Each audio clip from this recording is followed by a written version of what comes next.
जो बात बताते हैं वह अपनी बात अनियोक्ति अलंकार में कहते हैं। यहाँ सदगुरु कबीर साहब जी किस बात की ओर संकेत कर रहे हैं यह पता नहीं चलता। सदगुरु कबीर साहब जी कह रहे हैं, हिलगी भाल शरीर में। भाल कहते हैं तीर के नोक। हिलगी घुस गई है। मनुष्य के शरीर में तीर घुस गया है और तीर के नोक टूटकर शरीर के अंदर रह गया है।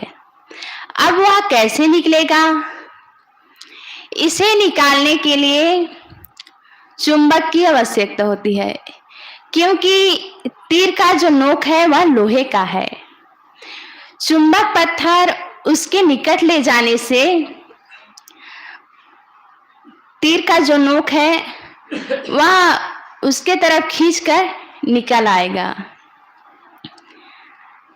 मनुष्य सदगुरु इस कबीर साहब जी ने चुंबक पत्थर तथा तीर का उदाहरण देकर मुख्य दो बातों की ओर संकेत करते हैं। पहली बात है, मनुष्य के अंदर में वचन रूपी बाण जो है वह घुस गया है और उसे निकालना मुश्किल हो जाता है। वह किससे निकलेगा? वह निकलेगा चुंबकीय ज्ञान से। चुंबकीय ज्ञान क्या है? विवेक ज्ञान, रहने का ज्ञान। हम कितने भी विचार कर ले, लेकिन जो वचन बाण हमारे मन की गहराई में धस गए हैं, जम गए हैं, वह ऐसे ही नहीं निकलेगा। उसके लिए तो विवेक ज्ञान की आवश्यकता है। हर मनुष्यों को प्राणियों एवं पदार्थों का व्यवहार करना पड़ता है। पदार्थ है निर्जीव होते हैं, इसलिए उनके व्यवहार में अधिक विघ्न नहीं होता। प्राणियों का व्यवहार कठिन होता है। यहाँ प्राणियों का अर्थ मनुष्य प्राणियों से है, क्योंकि हम पशु पक्षियों को पालते हैं तो उनके रहने, खाने, निवास का ठीक प्रबंध कर दे तो उनके संबंध में कोई खास परेशानी नहीं आएगी। लेकिन मनुष्यों का व्यवहार बड़ा कठिन होता है। हम देखते हैं एक छोटा बच्चा होता है, यदि उसका मन असंतुष्ट हो गया तो वह रोता ही रहेगा। उसको समझाना थोड़े समय के लिए समस्या हो जाती है, फिर तो सयानों की बातें ही न्यारी है। मनुष्य के पास दो महान शक्तियां मिली हुई है, एक मन की और दूसरी वाणी की। ये बड़े ही संवेदनशील है, ये बड़े ही उपयोगी है। ये मनुष्य के आधार स्तंभ है। पशु पक्षियों के पास भी मन है, लेकिन उसका मन उतना विकसित नहीं है। वाणी की शक्ति भी मिली हुई है, लेकिन उसकी वाणी उतनी वर्णात्मक शैली में नहीं है। वो भी चूं पू कर लेते हैं, अपनी भाषा में अपनी आवाज निकाल लेते हैं। लेकिन मनुष्य के पास वर्णात्मक भाषा शैली मिली हुई है, लेकिन जो जितना ही उपयोगी होता है, यदि उसका दुरुपयोग किया जाए तो वह उतना ही खतरनाक साबित हो सकता है। इसलिए संत महात्माओं ने बारंबार वाणी एवं मन को वश में करने के लिए कहा गया है। हम देखते हैं जहाँ चार बर्तन रहते हैं वहाँ आपस में टकराकर आवाज होना स्वाभाविक है। समझदार का काम है उन्हें सहेज कर रखना। इसी प्रकार परिवार तथा समाज में बात व्यवहार में कुछ कमी हो जाती है, कहीं ऊंच नीच हो जाता है, लेकिन गहरा विवेक ना होने के कारण वही बात हमारे मन की गहराई में जम जाती है और वही बात हमें याद होकर पीड़ा पहुंचाती है। बरसों पुरानी किसी की कही हुई बात हमारे मन में रह जाती है और वही पीड़ा पहुंचाती है, और कहने वाले के लिए हमारे मन में जब जब वो बात याद आती है तब उसके प्रति द्वेष की भावना हो जाती है। जैसे शरीर में तीर घुस जाए और तीर का नोक शरीर के अंदर रह जाए तो वह कसक एवं पीड़ा उत्पन्न करती है। ऐसे ही मनुष्य के अंदर में जब वचन बांध धस जाते हैं तब वह उसे रह रह कर सालता रहता है। वे कसक एवं पीड़ा बीच बीच में पैदा करते रहते हैं।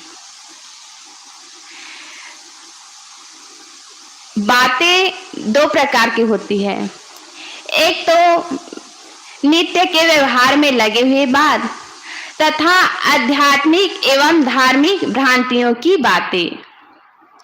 नित्य के व्यवहार में लगे हुए जो बातें हैं कि पति ने पत्नी की अनुकूल बात नहीं कही, कुछ अलग बात कह दी, तो पत्नी के मन में फोड़ा उत्पन्न हो जाता है। पुत्र ने पिता को कुछ कह दिया तो पिता के मन में वह बात रह रह कर सालता रहता है कि हमारे जन्माए बच्चे, हमारे पाले पोसे बच्चे हमें ऐसा कैसे कह दिया है। ठीक है, आपकी कहने की आपकी भावना अच्छी है, लेकिन उनका भी मन है। हम किस किस की मुंह को बंद करते फिरे।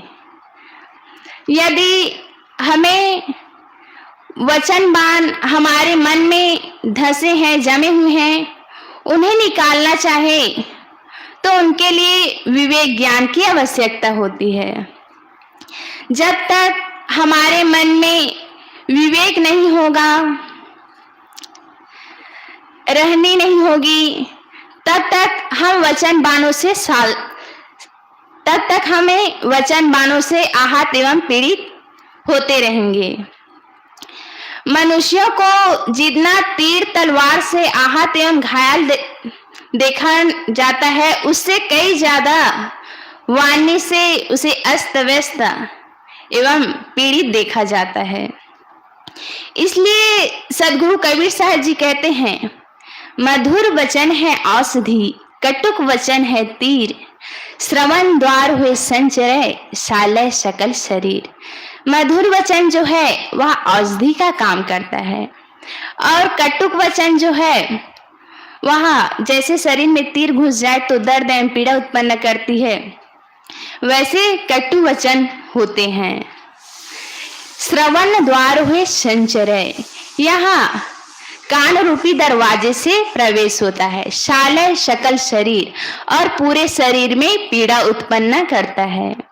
किसी और ने भी कहा है, बचन बान मत मारिए, बरुसिर लेहूं उतार, सज्जन दुख अपने सहे, औरों को उपकार। कहने वाले कहते हैं कि वचन बान मत मारो, क्योंकि जो सज्जन व्यक्ति होता है वह किसी की कही हुई जो गलत बातें हैं उसे सह लेता है, लेकिन उनकी भावना सदैव उपकार की होती है, परोपकार की होती है। सदगुरु कहते हैं कि हमें मधुर वचन का प्रयोग करना चाहिए, जिससे वह औषधि का काम करे। इसी पर एक घटना है। 3 मित्र आपस में बात कर रहे थे। एक मित्र दूसरे मित्र से कहते हैं, यार तुम तो जानवर हो, जानवर। अब दूसरा मित्र है, उसे मन में बड़ी ठेस पहुंच गई कि मुझे कैसे जानवर कह दिए। क्या मेरी बुद्धि ठीक नहीं है? क्या मेरा चेहरा जानवर की तरह दिखता है? कैसा मित्र है, अपने मित्र को जानवर कह दिया। अब तीसरा मित्र जो था वह उसी दूसरे मित्र से कहता है, यार तुम तो शेर हो, शेर। अब देखो, जानवर कह दिया तो नाराज हो गया। अब शेर कह दिया तो उनके मन में खुशी हो गई। शेर भी तो जानवर ही है, लेकिन कहने का भाव है, क्योंकि शेर जो है जंगल का राजा है। कहना चाहिए कि शेर जो है वहाँ एक सूरवीर, एक बलशाली पशु है, लेकिन कहने का तरीका होता है। हर मनुष्य वचनबाण से पीड़ित एवं आहत होता रहता है। इससे इस दुख से छूटने का तरीका है विवेक ज्ञान। विवेक ज्ञान जब आता है तब कोई हमें कुछ कहता है तो हम उसके लिए समाधान ढूंढ लेते हैं। जब तक हमारे अंदर विवेक ज्ञान, परख ज्ञान उत्पन्न नहीं होगा तब तक हम यूं ही वचनवान से पीड़ित रहते हैं। एक वात की व्याधि होती है और एक बात की व्याधि होती है। वात की व्याधि से भी लोग पीड़ित रहते हैं, लेकिन जितनी वात की व्याधि से लोग पीड़ित रहते हैं उससे कई ज्यादा बात की व्याधि से लोग पीड़ित रहते हैं। मनुष्य को विवेक करना चाहिए कि कहने वाले ने शायद इस भाव से ना कहा हो। जितनी गहराई से हम उस बात को ले रहे हैं शायद उसको उतनी गहराई से उन्होंने ना कहा हो। दूसरी बात हो सकती है कि कहने वाले ने कहने के बाद अपनी गलती का अनुभव किया हो और उनके मन में हमारी प्रति वैसी भावना ना हो। तीसरी बात, किसी की उत्तेजना में कही हुई बातों को अपने मन में स्थान देना अपनी ही नासमझी सिद्ध करनी है। चौथी बात, हमें अपने आप को इतना बड़ा नहीं मान लेना चाहिए कोई हमें कुछ कहे ही ना। पांचवी बात, सारे शब्द हवा के झोंके हैं। हमें आपका निरीक्षण करना चाहिए, ना कि सामने वाले का कर्तव्य देखना चाहिए। छठी बात, जिनसे हम नाराज हो रहे हैं, जिनसे हम गुस्सा कर रहे हैं, शायद वे हमारे साथ शायद क्या हकीकत ही है कि हमारा जीवन थोड़े ही है। किसी से गुस्सा होकर, किसी से नाराजगी रहकर थोड़े दिन की जिंदगी में क्यों किसी से द्वेष बनाए, क्यों किसी से बैर की भावना रखे।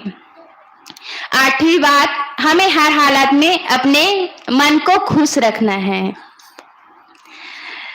यदि हम किसी की कही हुई बात को हृदय में लेते हैं, अपने मन में रखते हैं, तो इससे हमारा मन जो है मलिन होगा और कहने वाले के लिए हमेशा द्वेष की भावना बनी रहेगी।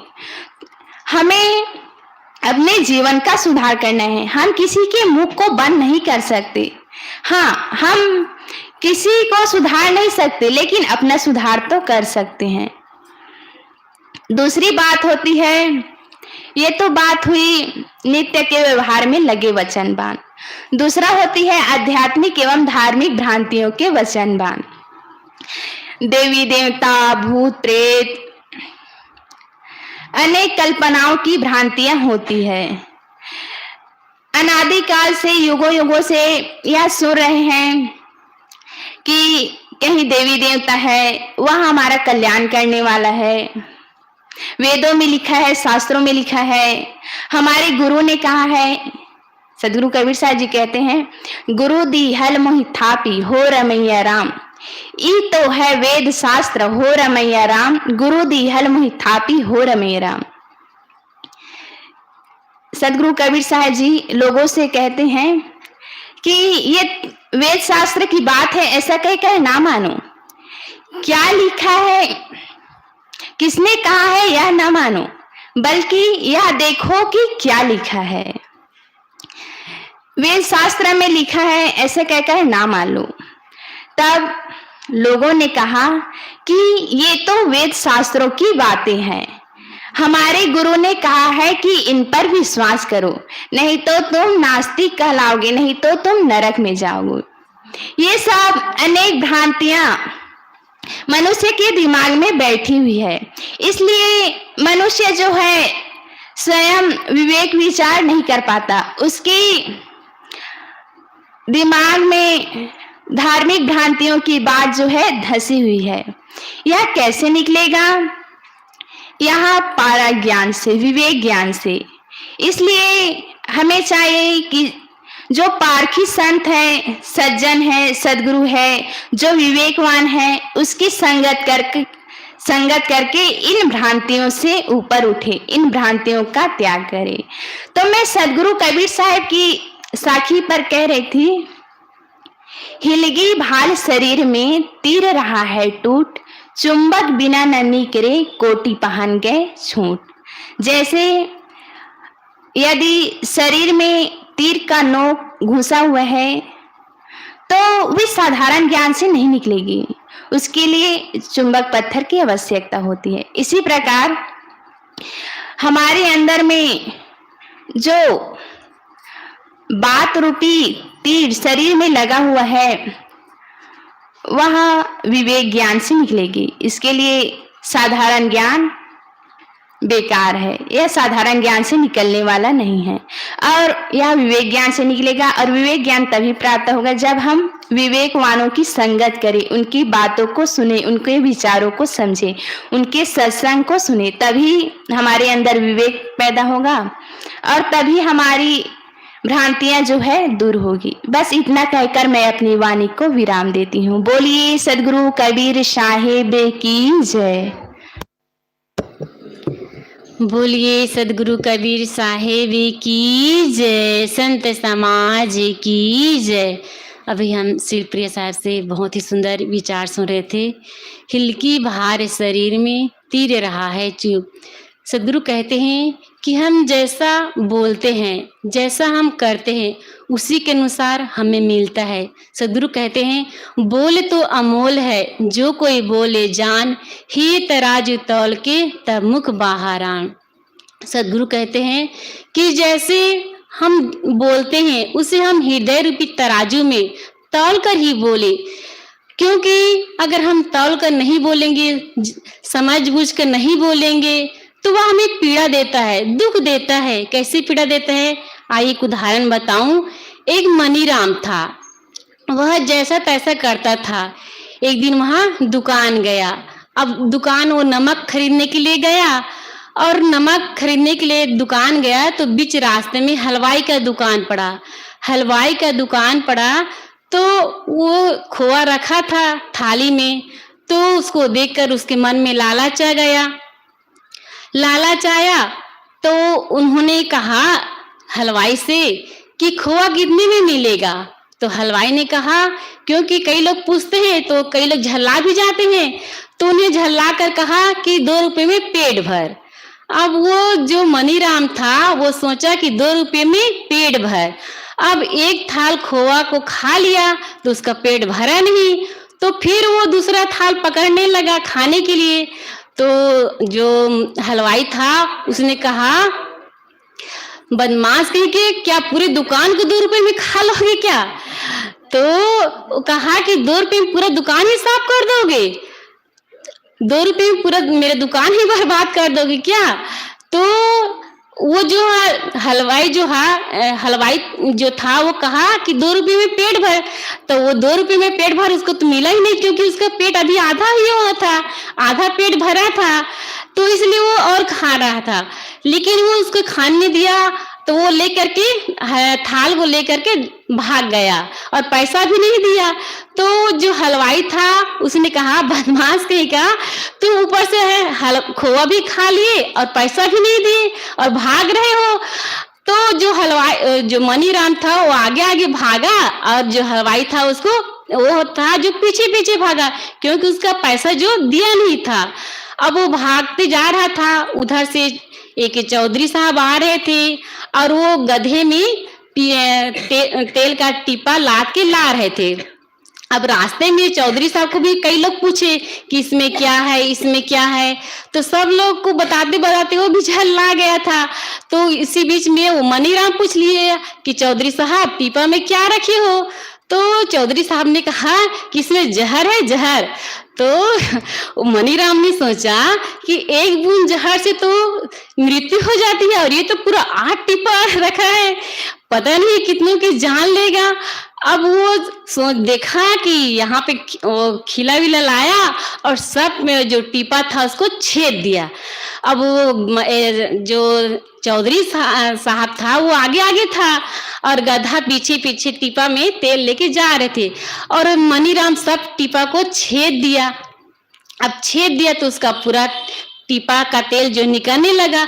अब जो चौधरी साहब पीछे हाँकने के लिए गधे आ रहे कि ऐसे देखा तो सब उसके टीपा का तेल तो निकल रहा है। अब वो कहा कि तुमने मेरे सारे सारे टीपे का तेल जो है बर्बाद कर दिया, अब मैं तुझे नहीं छोड़ूंगा। अब वो जो चौधरी साहब था वो मनीराम के पीछे पीछे वो भी दौड़ने लगा। अब वो पीछे पीछे दौड़ रहा है। अब वो जाते जाते फिर एक जो बूढ़ा व्यक्ति था वो अपने बेटे को समझा रहा था कि बेटा तुम ऐसा ऐसा कुछ काम मत करना, अच्छे लोगों की जगह बैठना, अच्छी जगह अच्छी संगत करना, क्योंकि ये जीवन जो है दोबारा मिलने वाला नहीं है। लेकिन वो निकम्मा टाइप से था, समझता नहीं था अपने पिताजी की बात को, तो उसको समझा रहा था। लेकिन वो बच्चा जो है मान नहीं रहा था, तो वो भी गुस्सा में आकर कहा कोई है जिसके कान को मरोड़ दे। अब मनीराम तो इतना सुन लिए और वो बच्चे को आया और कान को उसको मरोड़ दिया। अब कान को मरोड़ दिया तो उसके कान से खून आने लगी। तब ये पिताजी देखता है कि ये इसने तो मेरे बच्चे की कान उखाड़ दिया, पूरा मरोड़ दिया, पूरा खून निकल रहा है। अब उसको भी लगा कि ये मेरे बच्चे के पूरा कान को बर्बाद कर दिया क्योंकि इसका खून निकल रहा है। अब वो भी इसको गुस्सा आया, वो भी मनीराम के पीछे पीछे उसको मारने के लिए दौड़ने लगा। अब आगे गया तो एक किसान था, गर्मी का मौसम था और उसका बेटा था आलसी किस्म का, तो अपने बेटा को बताया था कि बेटा बारिश आने के पहले छप्पर को ठीक कर दो, नहीं तो हमें बरसात के दिन में परेशानी होगी। लेकिन वो समझता नहीं था। तो बूढ़ा व्यक्ति कह रहा था कि कोई तो है जो इस छप्पर को आग लगा दे, जिससे रोज रोज कहने से तो अच्छा होगा कि ना कहेंगे, ना रहेगी बांस, ना बजेगी बांसुरी। अब वो मनीराम सुन लिया कोई तो है जो छप्पर को आग लगा दे। इतना सुनते ही मनीराम माचिस उठाया और छप्पर में आग लगा दिया। अब वो पूरा घर जलने लगा तो किसान देखता ये तो मेरे घर में पूरा आग लग गया। जल्दी जल्दी दौड़ के निकले घर से बाहर और कहा कौन मेरे घर को आग लगा दिया है। अब देखा तो मनीराम। अब वो भी अब उसको मारने की दौड़ा, क्योंकि अब घर जल गए तो किस में रहेंगे भाई, तो उसको मारने के लिए दौड़ा। अब वो दौड़ा था, उसके पीछे पीछे वो किसान भी दौड़ा। अब उधर एक जो पुलिस ऑफिसर था, अब वो आ रहा था, उधर से मनीराम जा रहे थे और उस ऑफिसर ने कहा कि थाना यहाँ से कितना दूर है। तो मनीराम ने कहा कि यहाँ से तय करने में 8 घंटा लगेगा। तो उस ऑफिसर ने कहा क्या कोई ऐसा रास्ता नहीं है जिससे 1 घंटे में रास्ता तय हो जाए, कोई उपाय बताओ। तो मनीराम ने सोचा क्यों ना मैं इसके सिर में जूता निकाल के मारूंगा, तो अगर मारूंगा तो ये गुस्से में मुझे दौड़ाएगा। तो ऐसा सोचकर कि अपने जूता निकाला और इसके सिर में दे मारा। अब उन ऑफिसर को गुस्सा आया कि ये मुझे कैसे जूता मार दिए। और वो जूता मारे तो ऑफिसर भी दौड़ते दौड़ के उसके पीछे लग गया। अब जब 8 घंटे का रास्ता कितने घंटे में तय कर लिया, 1 घंटे में। अब वो जो था ऑफिसर पीछे पीछे गया। अब थाने पहुंचा तो सब अपनी अपनी शिकायत दर्ज किए। पहले तो उस ऑफिसर ने कहा कि साहब ये मुझे अपने जूते से मेरे सिर को मारा है, इसकी कार्रवाई करिए, इसको सजा दीजिए। तो मनीराम को पूछा क्यों भाई, क्यों तुम इसके सिर में जूता मारे हो। तो मनीराम ने कहा साहब मैं इसको बताया हूँ कि थाने यहाँ से 8 घंटा चलेंगे तब पहुँच पाएंगे, लेकिन इसने पूछा कि क्या कोई ऐसा रास्ता नहीं है कि हम 1 घंटे में पहुँच सकेंगे। तो मैं सोचा कि 1 घंटे में अगर पहुंचना है तो क्यों ना मैं इसके सिर में जूता मारूं, ताकि हम 8 घंटे का रास्ता 1 ही घंटे में तय कर ले। यही सोचकर हमने इसको जूता मारा।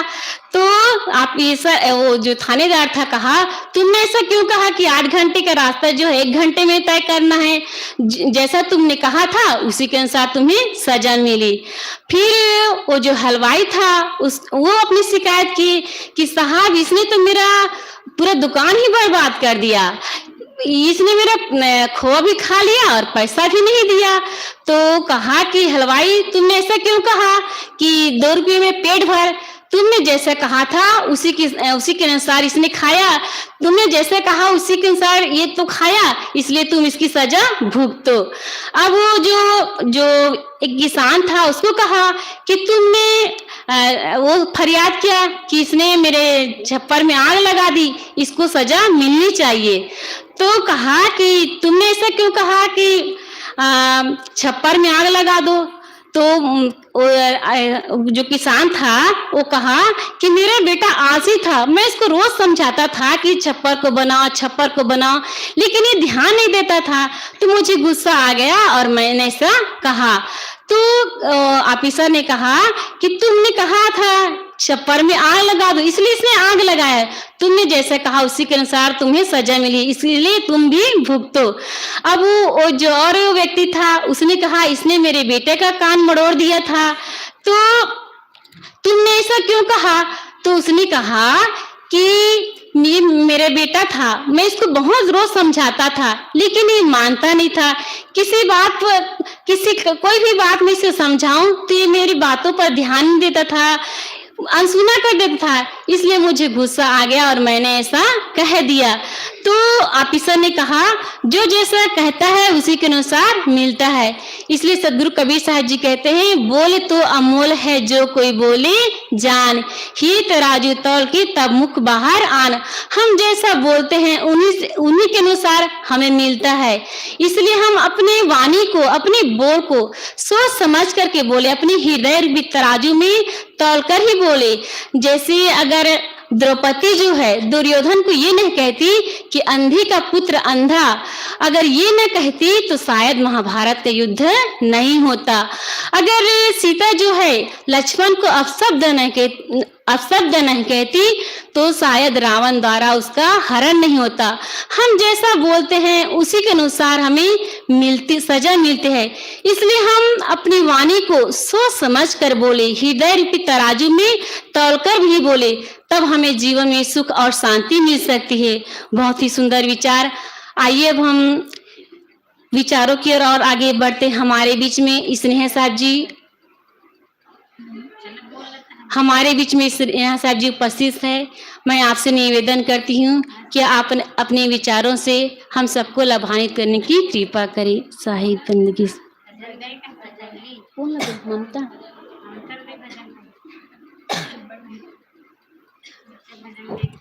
आइए अब हम एक भजन भी सुन लेते हैं। हमारे बीच में ममता साहब जी उपस्थित है। मैं आपसे निवेदन करती हूँ कि आप अपने मधुर कर्ण से भजन रखने की कृपा करें। साहिब बंदगी।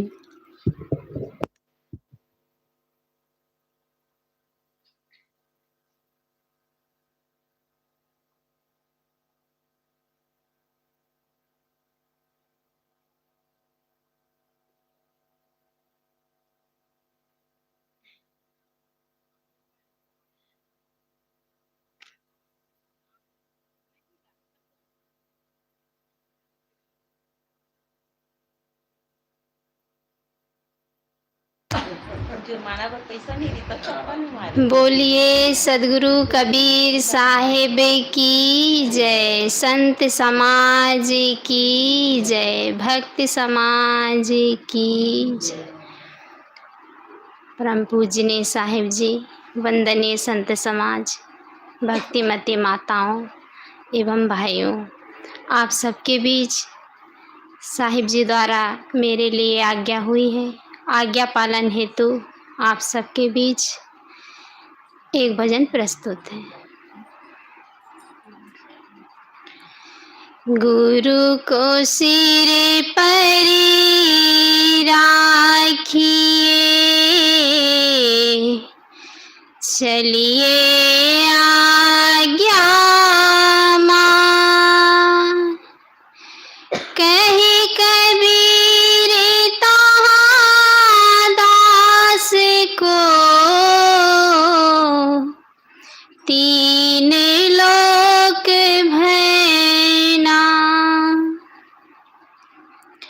जो गुरु बसे बनारसी, शीश समुंदर तीर, विसराए विसरे नहीं,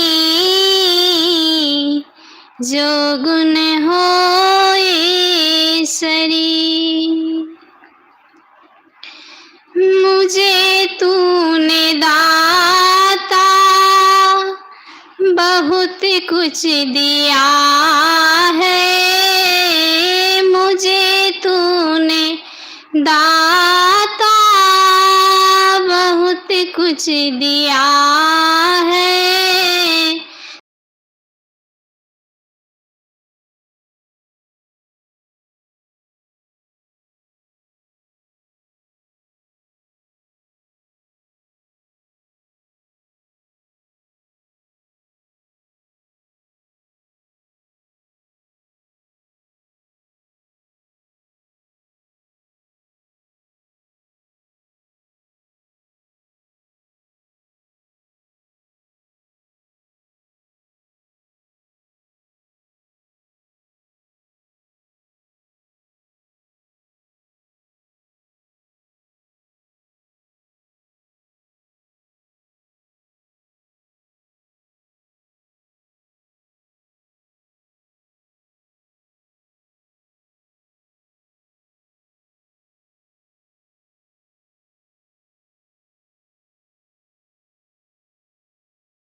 किया कुछ नहीं है, शर्मसार हूँ मैं, तेरी रहमतों की तलबगार हूँ मैं। किया कुछ नहीं है, शर्मसार हूँ मैं, तेरी रहमतों की तलबगार हूँ मैं। दिया कुछ नहीं बस लिया ही लिया है, दिया कुछ नहीं बस लिया ही लिया है, तेरा शुक्रिया है, तेरा शुक्रिया है। मुझे तूने दाता बहुत कुछ दिया है, तेरा शुक्रिया है, तेरा शुक्रिया है।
सद्गुरुदेव की जय।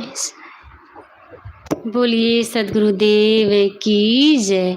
अभी हम ममता साहब जी से बहुत ही सुंदर भजन सुन रहे थे। मुझे तूने दाता सब कुछ दिया है, तेरा शुक्रिया है, तेरा शुक्रिया है। सचमुच हम लोग कितने भाग्यशाली हैं कि हमें स्वस्थ शरीर मिला है, आँख मिली है, कान मिली है, फिर भी हम लोग दुखी हैं।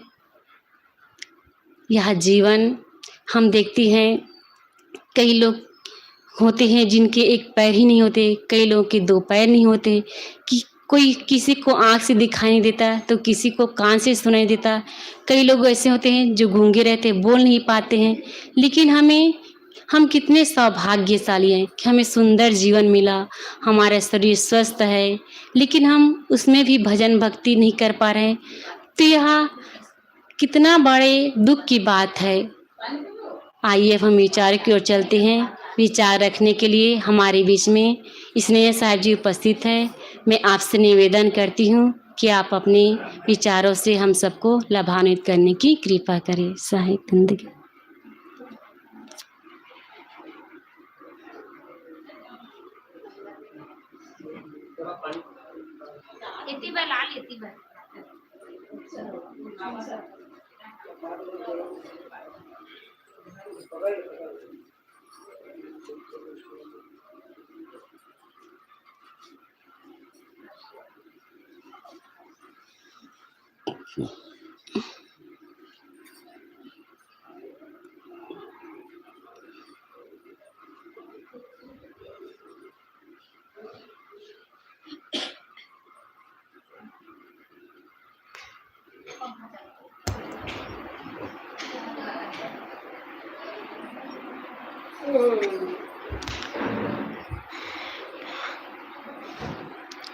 बोलिए सदगुरु कबीर साहेब की जय। सदगुरु अभिलाष साहेब की जय। संत समाज की जय।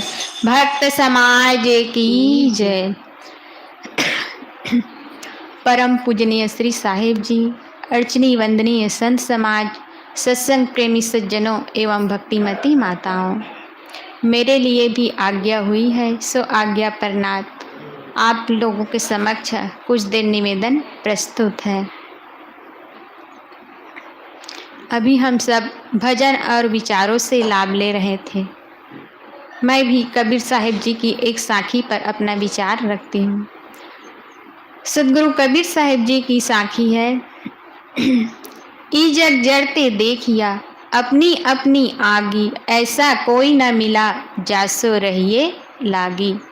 सदगुरु कबीर साहिब जी कहते हैं कि इस संसार में सभी मनुष्य अपने अपने राग द्वेष की आग में जल रहे हैं। ऐसा कोई नहीं मिलता है जो शीतल हो और जिससे हम सब शीतलता प्राप्त कर सकें, क्योंकि सब लोग किस में जल रहे हैं? सब लोग अपने अपनी, वह आग क्या है? सबकी अपनी अपनी राग द्वेष की आग है। जहाँ भौतिक आग जलती है उसे सब हम सब देखते हैं, कहीं चूल्हे में तो कहीं धुनी में, कहीं भट्ठे में, कहीं भी भौतिक आग जलती है उसे हम सब देखते हैं, क्योंकि यह प्रत्यक्ष है, उसको सब देख सकते हैं, हम सब देख सकते हैं।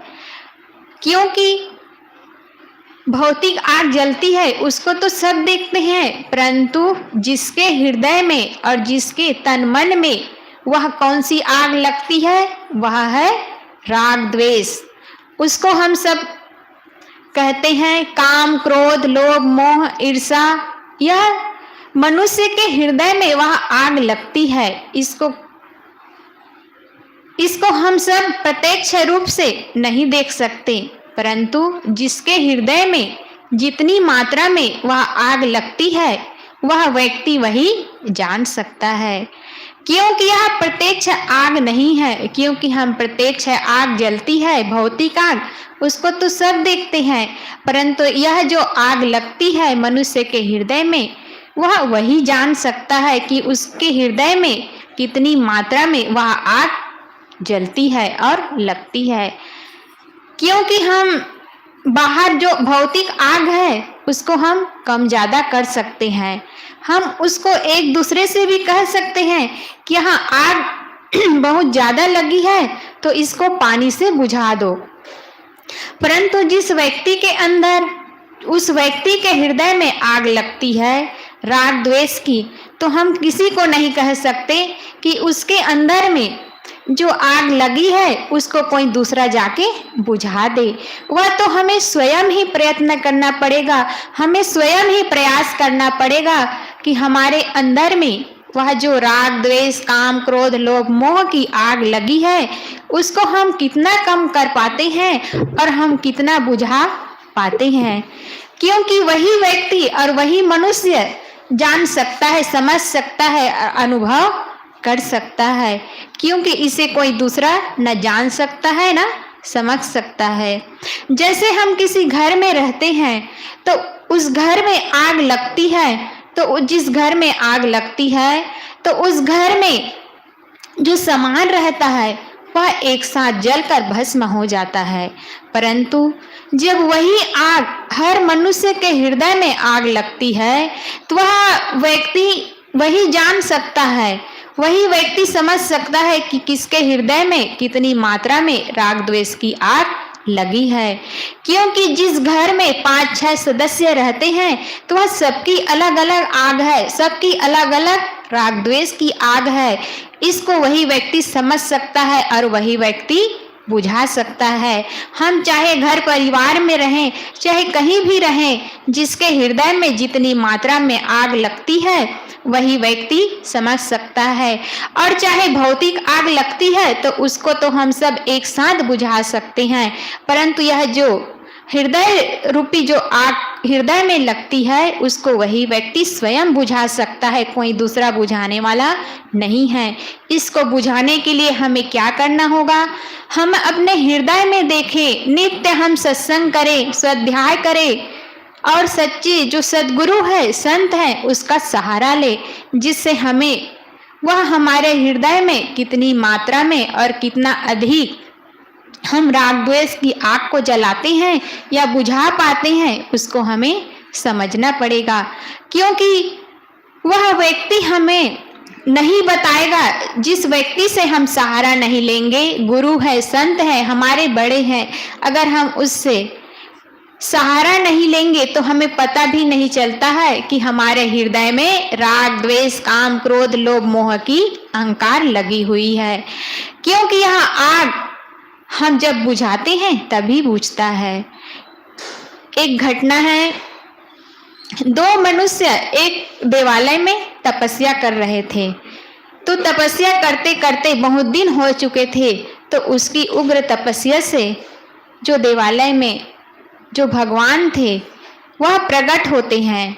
तो वह कहते हैं कि तुम में से जो वर मांगना चाहे वह मांग लो, परंतु मेरी एक शर्त है कि तुम दोनों में से जो भी वर मांगेगा उसको उतने ही वर मिलेगा, परंतु साथ वाले को उसका 2 गुना वर मिलेगा। तुम दोनों निर्णय कर लो। तो फिर दोनों व्यक्ति एक दूसरे से चर्चा करते हैं कि पहले तुम मांगो। फिर दूसरा व्यक्ति कहता है नहीं, पहले तुम मांगो। फिर वह दूसरा व्यक्ति कहता है कि यह पहला वाला तो बड़ा चतुर बनता है, चलो मैं ही यह वर मांग लेता हूँ। क्योंकि देव का तो वर ही था कि जो पहले वर मांगेगा उसको एक ही वर मिलेगा, और लेकिन साथ वाले को उसका 2 गुना वर मिलेगा। तो जो पहला व्यक्ति था जो वर मांगता है वह सोचता है कि क्यों न मैं अपने लिए एक बंगला मांग लेता हूँ। फिर वह जरा सा रुक कर सोचता है कि भगवान ने तो वर में यह कहा है कि जो पहले वर मांगेगा उसको एक ही वर मिलेगा, परंतु साथ वाले को 2 वर मिलेगा। तो फिर वह सोचता है अगर मैं एक बंगला मांगता हूँ तो साथ वाले को 2 बंगला मिल जाएगा। फिर वह सोचता है क्यों ना मैं धन संपत्ति बहुत ज़्यादा पैसा मांग लेता हूँ, 1 लाख 2 लाख 2 करोड़, अगर मैं इतना मांगता हूँ तो उसको वह डबल मिल जाएगा। क्यों ना मैं अपना तो लाभ कर रहा हूँ, परंतु दूसरे वाले व्यक्ति को इससे दूसरा मतलब बहुत अधिक लाभ हो रहा है, तो क्यों ना मैं ऐसा वर मांगता हूँ जिससे दूसरे वाले का सबसे ज्यादा हानि हो। हम सब यही करते हैं कि दूसरे के लाभ को देखकर हम जलते हैं, इसलिए हम जलते ही रहते हैं। तो वह भी व्यक्ति वैसे ही करता है और वह वर मांगता है कि हे प्रभु, हे भगवान, आप मुझे वर यह दीजिए कि मेरी एक आंख फूट जाए। तो उसका तो दोगुना वर ही था, तो साथ वाले का दोनों आंख फूट गया। क्यों किया? तो दृष्टांत है, दृष्टांत को समझाने के लिए कहा जाता है। ना यहाँ देवी है, ना देवता है, ना कोई श्राप वर देने वाले हैं, यह तो न कोई भगवान है, कुछ भी नहीं है, केवल यह मनुष्य का मन है। वह ईर्ष्या में जल रहा है, इसलिए अपनी हानि तो करता है, पर मतलब दूसरे की हानि देखता है, परंतु अपना हानि नहीं देखता है।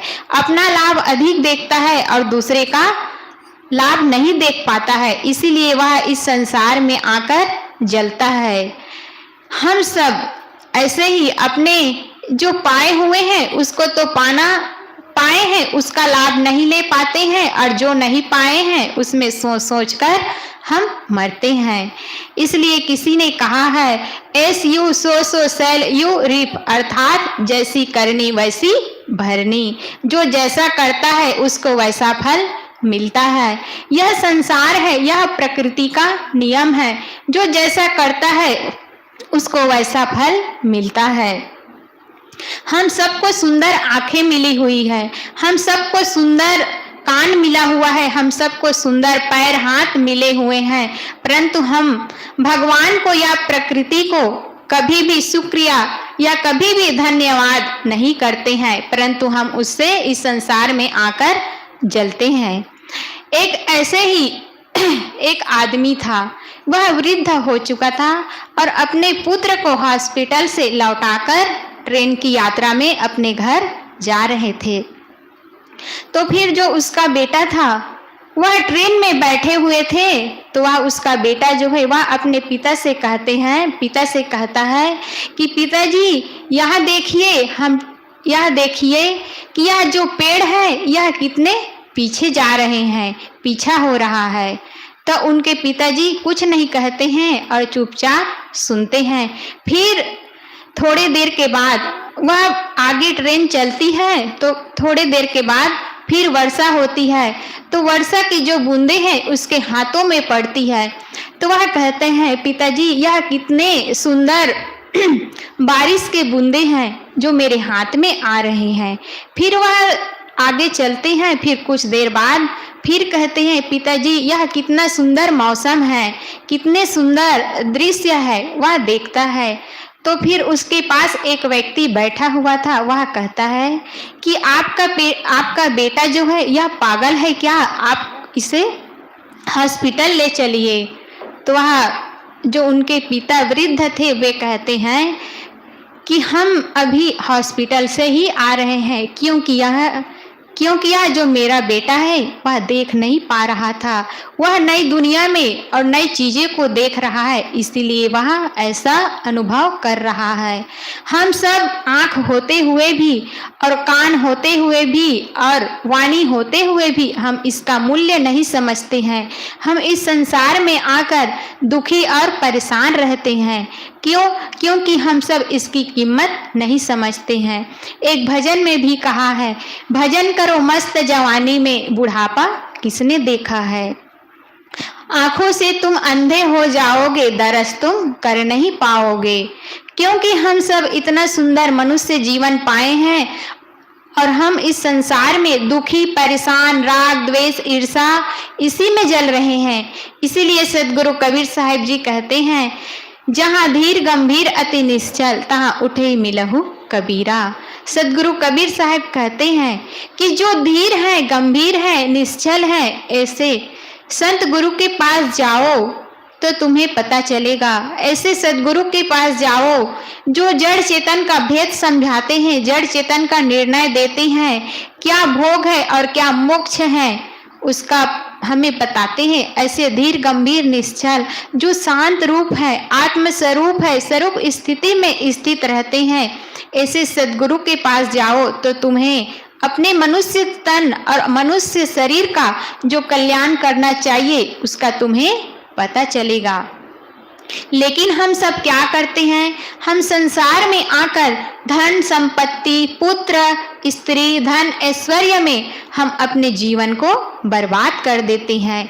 हमें बहुत जन्मों से ये सब मिलते हुए आए हैं और अगर हम मनुष्य जीवन पा गए तो यह हमें फिर से मिलेगा ही, यह निश्चित है। परंतु जो शांति है, जो आत्म कल्याण की स्थिति है, यह दोबारा मिलने वाला नहीं है, क्योंकि यह जो समय है, जो यह समय अनमोल है, कीमती है, यह चुक जाएगा तो यह हमें कल्याण और शांति कभी मिलने वाला नहीं है। क्योंकि राग और द्वेष करके हम रोते हैं, गिड़गिड़ाते हैं, क्योंकि हम सब रावण को भी रामायण में सुने ही हैं और देखे भी हैं कि रावण किस कारण मारा जाता है। वह अहंकार के कारण मारा जाता है, वह झुकता नहीं है। क्यों? क्योंकि उसको अहंकार था, घमंड था कि मैं बहुत बड़ा रावण हूँ, मतलब बहुत बड़ा विद्वान हूँ, बहुत बड़ा कुल का हूँ, बहुत बड़ा जाति का हूँ, इसलिए उसे अहंकार था। वह राम के हाथों मारा गया। और जो कंस था उसको भी अहंकार था, वह भी कृष्ण के हाथों वह भी मारा गया। हम सब ऐसे ही अपने जीवन में बहुत बड़े बड़े महापुरुषों को देखे हुए जो अहंकार में भी मारे गए और जो विनम्रता में भी झुके हैं। क्योंकि हम सब महाभारत में जब राजसूय यज्ञ